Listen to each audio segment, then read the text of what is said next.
Assalamualaikum warahmatullahi wabarakatuh.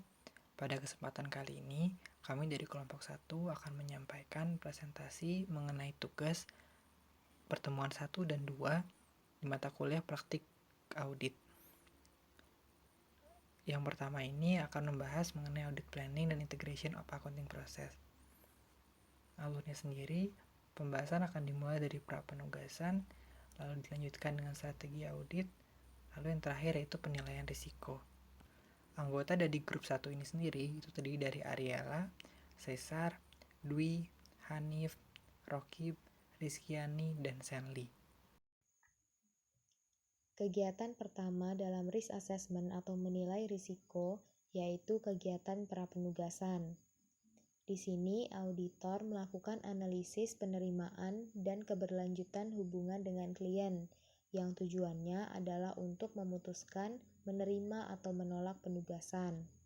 Dalam kasus ini, KAP Anderson menilai Apple Blossom memiliki standar yang tinggi dalam integritas dan nilai moral. KAP Anderson telah melakukan audit tahunan kepada Apple Blossom sejak tahun 1989, sehingga KAP sudah sangat paham proses bisnis perusahaan, dan resiko penugasan ini tergolong acceptable. Manajemen Apple Blossom dapat memahami bagaimana tanggung jawab manajemen, termasuk tidak adanya pembatasan lingkup audit. Klien akan menerima semua temuan KAP. Sehingga dapat disimpulkan pada tahun ini KAP masih memiliki SDM, waktu, dan kompetensi yang memadai untuk menangani penugasan selanjutnya. Nah, setelah memperhatikan kemampuan SDM, analisis independensi KAP, dan prakondisi perusahaan, maka KAP Anderson memutuskan untuk melanjutkan perikatan dengan Apple Blossom.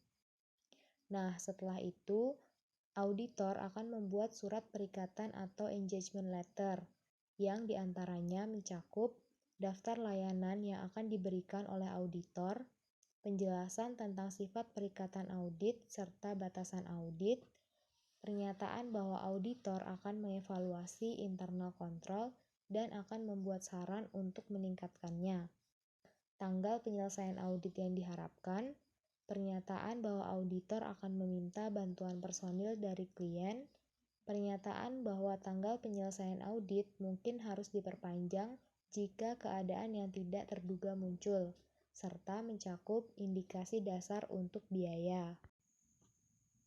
Selanjutnya mengenai struktur organisasi dari Apple Blossom. Nah, gambar berikut adalah contoh struktur organisasi yang dapat dibuat dari penjelasan dalam buku. Mengenai tugas dan tanggung jawab masing-masing departemen atau bagian, teman-teman bisa membaca sendiri dalam buku. Di sini saya akan lebih membahas mengenai pertanyaan poin B, yaitu perubahan struktur organisasi yang dapat meningkatkan internal control. Di sini kami menemukan ada 4 poin perubahan yang dapat dilakukan dalam struktur organisasi Apple Blossom untuk meningkatkan internal control-nya. Yang pertama, bagian purchasing agent. Purchasing agent seharusnya tidak melapor kepada production superintendent atau pengawas produksi, karena pengawas produksi dapat mengarahkan purchasing agent untuk membeli bahan yang tidak perlu atau tidak sesuai yang dibutuhkan. Seharusnya purchasing agent menjadi departemen terpisah dari departemen produksi. Yang kedua, credit manager seharusnya tidak melapor kepada sales manager, karena kedua manajer ini memiliki tujuan yang saling berlawanan. Sales manager berusaha agar tingkat penjualan naik setiap tahun, sedangkan credit manager memastikan bahwa hanya pelanggan yang layak yang dapat melakukan pembelian secara kredit. Jika credit manager berada di bawah sales manager, bisa saja sales manager mengarahkan credit manager untuk mengabaikan batas kredit, sehingga akan menimbulkan akun piutang yang mungkin tidak dapat ditagih. Seharusnya credit manager melapor kepada bendahara atau treasurer. Kemudian yang ketiga, bagian account receivable clerk atau petugas piutang. Petugas piutang seharusnya tidak boleh melapor kepada credit manager, karena credit manager dapat mengarahkan petugas piutang untuk melakukan penyimpangan, misalnya menghapus rekening atau menyuruh untuk melakukan penyimpanan uang tunai pada rekening yang sebelumnya telah dihapus bukukan. Seharusnya, petugas piutang ini melapor kepada bagian controller. Dan yang keempat, bagian inventory clerk. Bagian inventory clerk di Apple Blossom memiliki tugas untuk mengelola catatan file induk persediaan dan juga mengelola stok di gudang. Seharusnya fungsi pencatatan persediaan dan penyimpanan persediaan harus dipisahkan. Orang yang memiliki tanggung jawab untuk menyimpan catatan file induk persediaan harus melapor ke bagian controller. Sedangkan orang yang memiliki tanggung jawab untuk menjaga penyimpanan persediaan di gudang dapat melapor ke bagian production foreman atau mandor produksi. Selanjutnya yaitu strategi audit. Nah, strategi audit dapat didefinisikan sebagai proses penyusunan arahan atau petunjuk audit dan penyelarasan antara pemahaman auditor atas kegiatan auditan dengan fokus audit yang akan dilakukan. Nah, untuk strategi audit ini digunakan yang pertama, di mana untuk laporan tahun 2013 KAP sudah mendapatkan laporan tersebut. 2. Sudah menganalisis laporannya. Yang ketiga, tentang entitas seperti hasil usaha, hasil audit sebelumnya, perubahan penting tahun ini sudah ada dan terus dikumpulkan untuk menunjang pengauditan. Lalu auditor dan equality control reviewer sudah ditunjuk dalam penugasan ini. Lalu anggaran biaya sudah disetujui, dan yang terakhir sudah dijadwalkan pertemuan dengan manajemen di tempat klien. Lalu selanjutnya yaitu tentang materiality. Nah, materiality ini terdiri dari overall materiality, specific materiality, dan juga performance materiality. Nah, untuk yang overall materiality itu kan ditentukan dari aspek user dan materialitas pada level laporan keuangan. Nah, pada tabel di presentasi ini bahwa diketahui bahwa berdasarkan data pada perusahaan Apple Blossom bahwa materialitas itu terdiri dari kesalahan penjumlahan sebesar 5% dari pendapatan sebelum pajak. Nah, pendapatan klien sebelum pajak ini terdapat $418.585. Nah, 5%-nya itu kan $20.929. Nah, di sini kami menggunakan $21.000 sebagai tingkat materialitasnya. Lalu selanjutnya yaitu adalah performance materiality, di mana performance materiality ini merupakan nilai di bawah overall materiality yang digunakan untuk menekan risiko sampai ke titik rendah yang dapat diterima. Nah, performance materiality ini tuh opsional, dapat digunakan maupun tidak.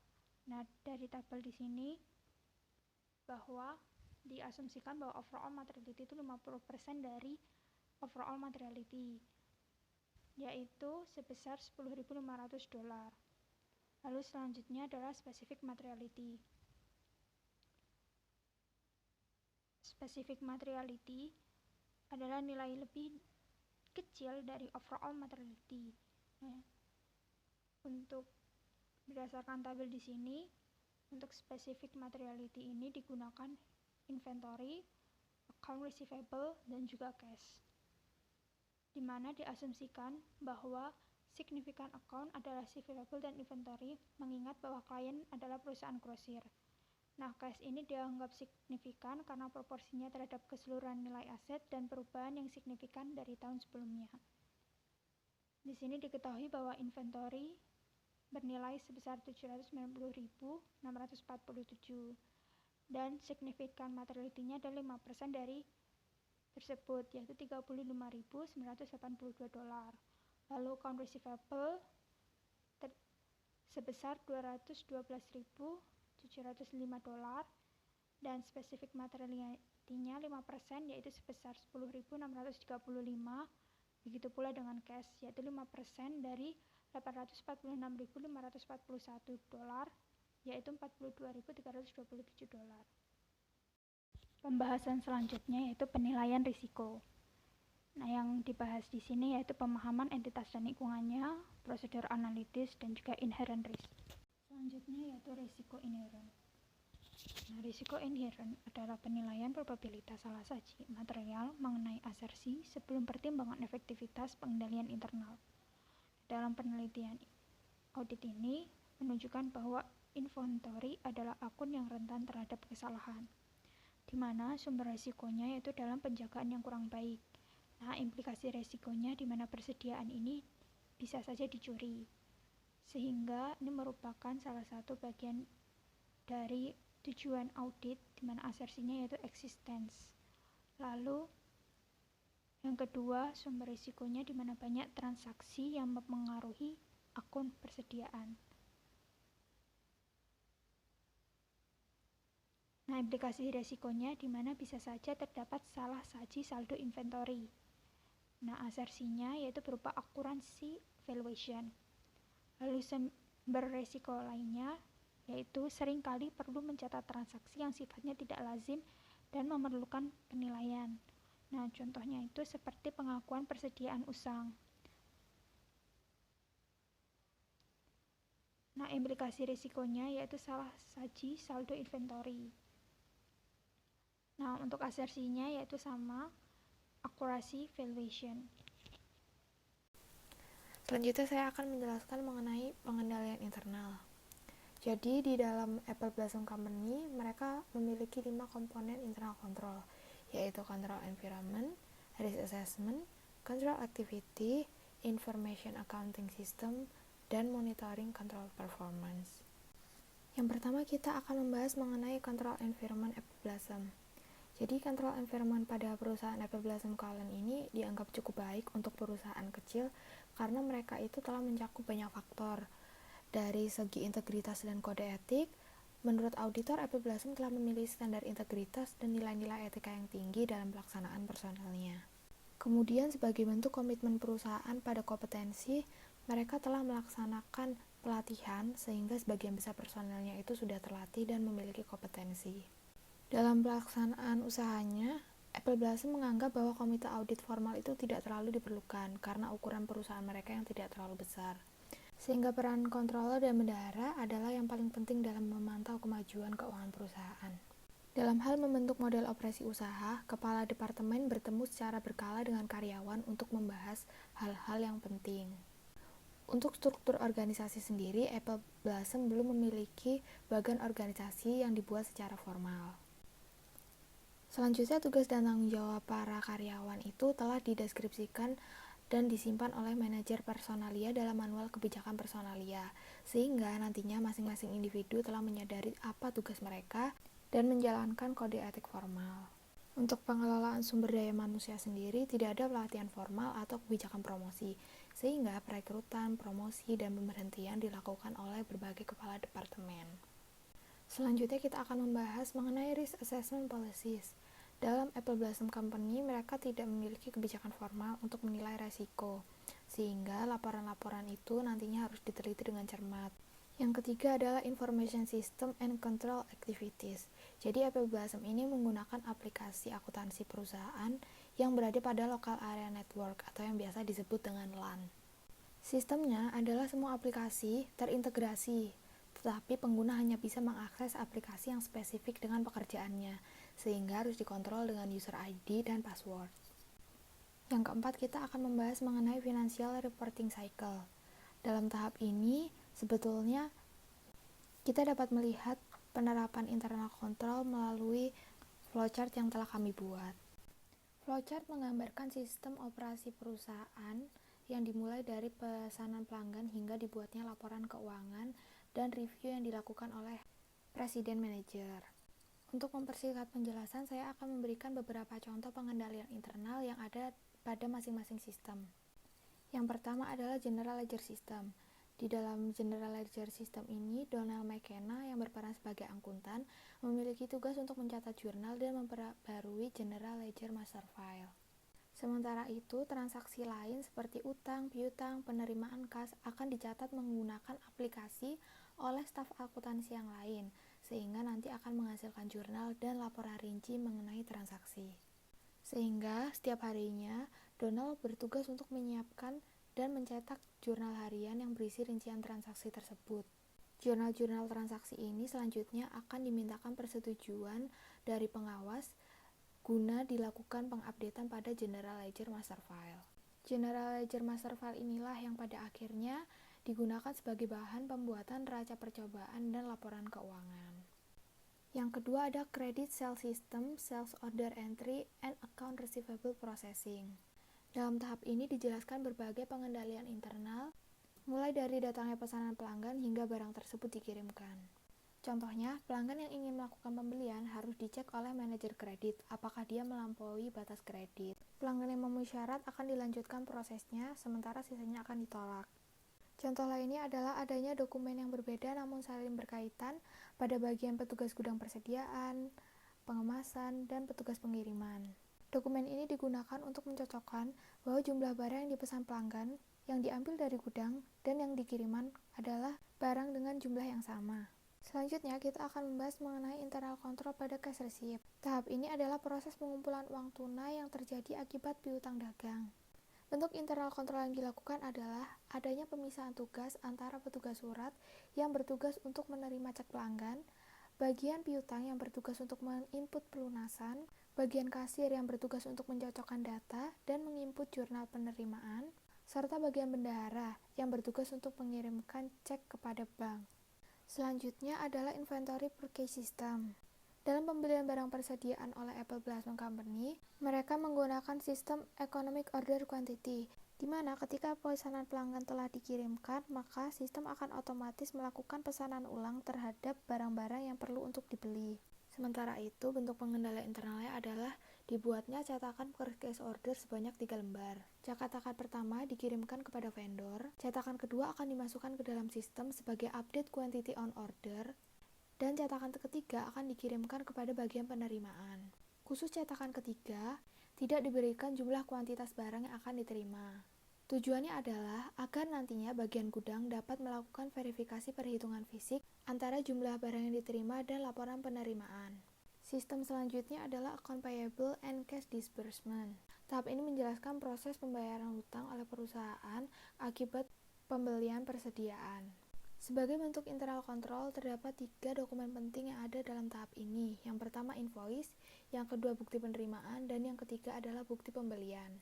Ketiga dokumen ini selanjutnya akan digunakan untuk membentuk voucher package yang harus dilakukan otorisasi oleh controller. Voucher package inilah yang akan membentuk daily cash request report pada tanggal pembayaran hutang. Namun sebelum dilakukan pembayaran, permintaan kas ini harus dilakukan verifikasi lagi, yaitu adanya pencocokan antara supporting dokumen yang tadi dengan dokumen permintaan kas. Selanjutnya kita akan membahas mengenai payroll sistem perusahaan. Time card, time report, dan other payroll data adalah 3 dokumen yang digunakan untuk mengupdate employee master file. Selanjutnya, update data tersebut akan menghasilkan payroll register report yang harus dilakukan verifikasi perhitungan dan dilakukan tanda tangan oleh controller dan treasurer guna menghasilkan distribusi gaji. Komponen terakhir yang dinilai dari Apple Blossom Company yaitu adalah monitoring internal control performance. Dalam hal ini, tidak ada proses formal dalam menilai kualitas dan kinerja internal control perusahaan. Sebagai contoh, Apple Blossom tidak memiliki departemen audit internal, sehingga controller, bendahara, dan mandor harus meneliti dengan cermat semua operasi finansial dan non-finansial perusahaan. Akibatnya, perusahaan harus bergantung kepada audit eksternal untuk memastikan kebijakan akuntansi dan prosedurnya sudah sesuai dengan standar yang berlaku. Selanjutnya, untuk analytical procedure, kami menggunakan 3 tools, yaitu Change Analysis, Common Size Financial Statement, dan Financial Ratio. Saya akan menjelaskan tentang Change Analysis. Cara menghitung change analysis adalah dengan menyelesaikan saldo per books dengan saldo per audit, lalu dibagi dengan saldo per audit, yang nantinya akan menghasilkan persentase. Berikut adalah rangkuman beberapa akun dengan kenaikan atau penurunan terbesar baik dari balance sheet maupun income statement. Akun dengan kenaikan terbesar pada balance sheet yaitu adalah cash pada Second National Bank sebesar 525%, diikuti dengan RS 94%, lalu diikuti lagi dengan mesin and equipment sebesar 86%. dari income statement yang memiliki kenaikan terbesar adalah advertising expense sebesar 253%, diikuti dengan professional fees sebesar 178%, dan diikuti oleh provisions for bad debt sebesar 104%. Selanjutnya, akun dengan penurunan terbesar dari balance sheet yaitu adalah notes payable sebesar 100%, diikuti dengan wage and salaries payable sebesar 100%, dan prepaid rent sebesar 75%. Untuk penurunan terbesar dari income statement, nomor 1 adalah gain or loss sales of fixed asset sebesar 182%, diikuti dengan interest expense sebesar 23%, dan income from investment sebesar 21%. Selanjutnya akan dijelaskan oleh teman saya. Analisis common size. Analisis common size ialah analisis yang disusun dengan menghitung tiap-tiap rekening dalam laporan laba rugi menjadi proporsi dari total penjualan. Laporan keuangan dalam persentase per komponen atau biasa disebut common size statement menyatakan masing-masing posnya dalam satuan persen atas dasar total kelompoknya. Cara perhitungan persentase per komponen adalah pos-pos di dalam laporan laba rugi, masing-masing kategori dinyatakan sebesar 100%, sedangkan masing-masing pos yang termasuk pada masing-masing kategori dinyatakan dalam persentase atas dasar total pos per kategori. Contoh perhitungannya, persentase sama dengan saldo bagi total kali 100%, yang lainnya dihitung dengan cara yang sama. Rekap rasio. 1. Rasio likuiditas mengalami kenaikan yang signifikan dari tahun sebelumnya. Yang kedua, adanya perubahan kenaikan pada inventory turnover yang cukup signifikan.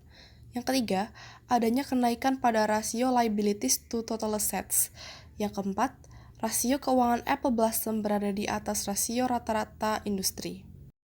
Selanjutnya, kita akan membahas mengenai analytical procedure memorandum.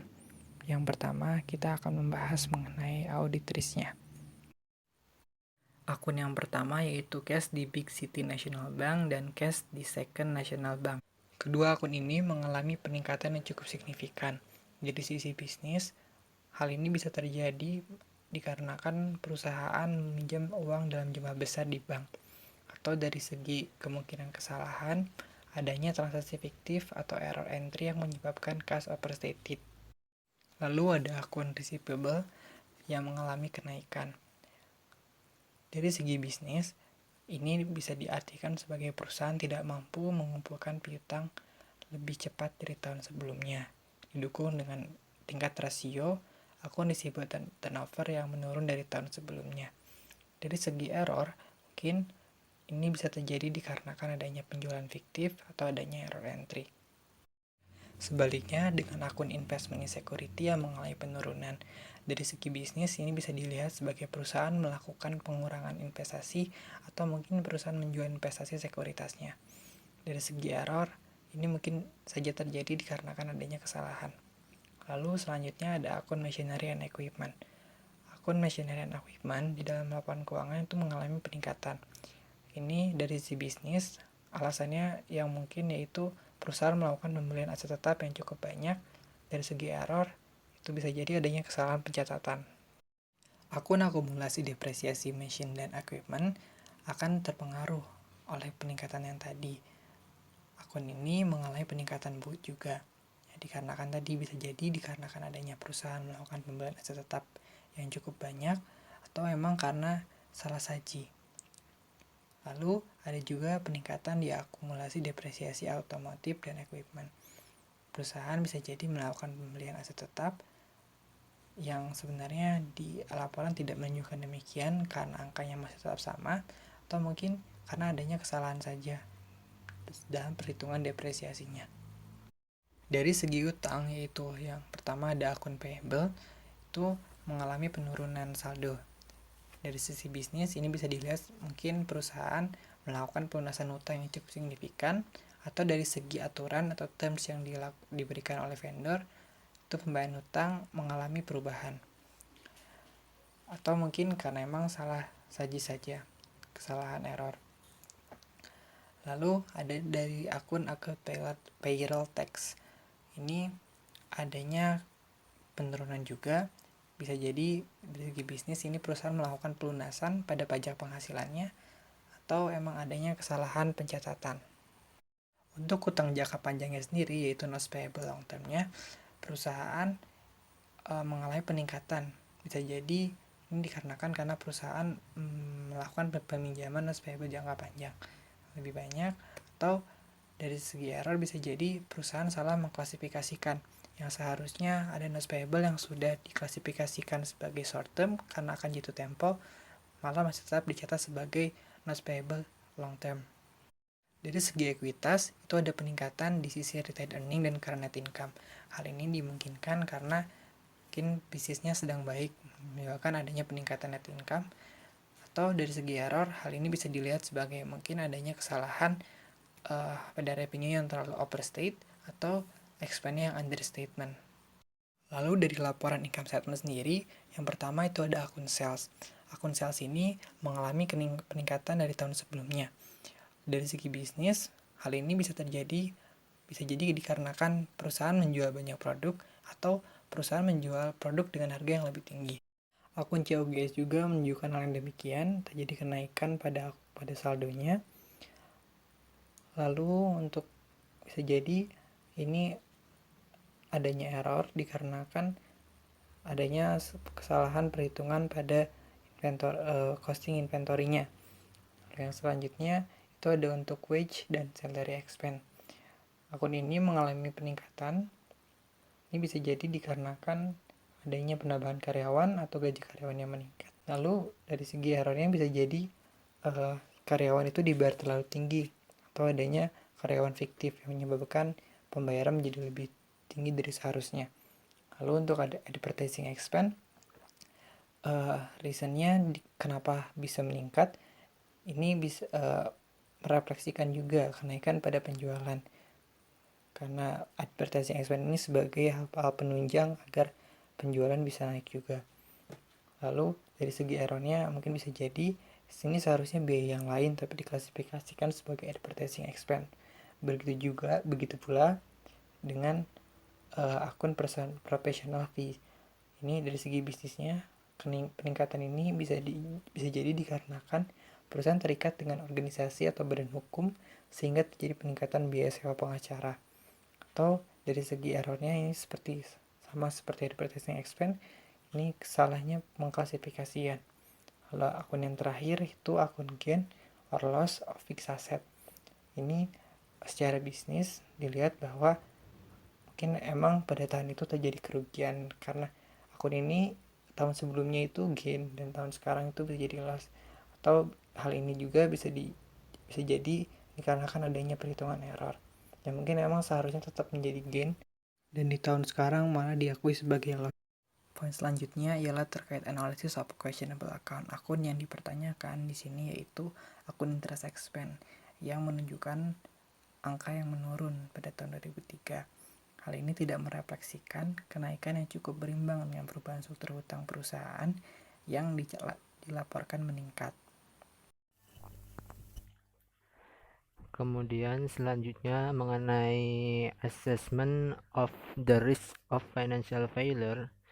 Dengan menggunakan analisis rasio dapat dilihat bahwa terdapat kenaikan secara signifikan pada yang pertama rasio likuiditas, yaitu pada current ratio.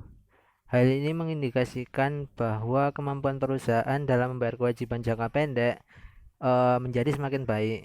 Nah, itu juga diimbangi dengan kenaikan pada penjualan. Kemudian adanya perubahan kenaikan pada inventory turnover yang menandakan bahwa perputaran persediaan jadi semakin cepat. Hal ini juga seimbang dengan pengurangan inventory yang cukup signifikan. Terus kemudian pada rasio liabilities to total assets, rasionya mengalami kenaikan yang menandakan bahwa apabila rasio ini semakin tinggi, maka kemampuan perusahaan untuk melunasi hutang jangka panjang itu justru semakin buruk. Hal ini semakin seimbang dengan penambahan nilai hutang jangka panjang. Nah, tapi kenaikan ini tidak signifikan sehingga tidak berpengaruh besar terhadap pembiayaan perusahaan. Dilihat dari beberapa rasio tersebut, dapat disimpulkan bahwa perusahaan ada dalam probabilitas yang cukup kecil dalam mengalami kebangkrutan atau berkemungkinan kecil untuk bangkrut. Selanjutnya, overall appraisal of audit risk atau secara keseluruhan. Jadi klien Apple Blossom ini dapat dikategorikan dalam kalau kategorinya low, medium, atau high, maka dikategorikan dalam low risk audit client atau klien dengan risiko audit yang kecil. Hal ini bisa dilihat dari yang sebelumnya, rasio-rasio sebelumnya yang mengindikasikan berkemungkinan kecil mengalami kebangkrutan. Akan tetapi, hal yang perlu diperhatikan dalam melakukan audit pada perusahaan Apple Blossom ini adalah adanya kemungkinan terjadinya incorrect amount atau salah saji, baik lebih saji ataupun kurang saji. Demikian presentasi yang dapat kami sampaikan. Terima kasih atas perhatiannya. Semoga dapat bermanfaat. Wassalamualaikum warahmatullahi wabarakatuh.